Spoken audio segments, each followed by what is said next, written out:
Ganda ng lugar, oh. Bagol ko. Dito.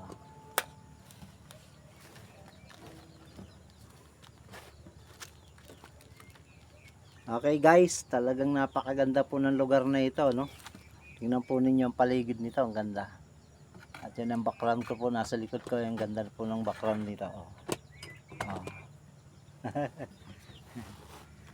So bilang pagtatapos ng ating pong ginawang prayer and fasting sa lugar na ito, ako po'y nakagawa ng kanta. Pinalaya ni Jesus. Dati ang buhay ko, ako'y nabihag, bihag ng kasalanan, ang puso ko't isipan. Dati ako'y nabubuhay sa takbo ng sanlibutan, babait mga bisyo ang aking kaligayahan.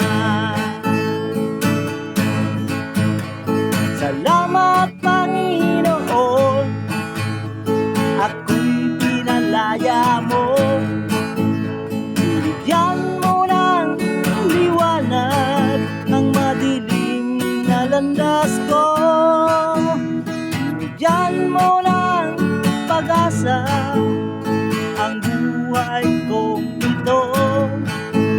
Dinala mo sa cross ang lahat ng kasalanan ko. Ayaw ko nang balikan ang madilim kong nakaraan, ang tunay na kalayaan kay Jesus lang matatagpuan. Salamat Panginoon, ako'y pinalaya mo, binigyan mo ng liwanag ang madilim na landas ko, binigyan mo ng pag-asa ang buhay kong ito. Dinala mo sa cross ang lahat ng kasalanan ko. Yeah!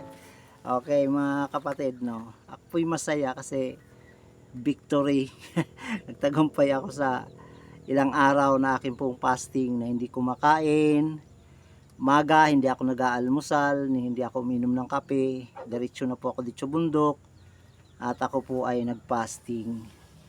Sa gabi, kakain din ako ng konting biscuit. Yun lang po.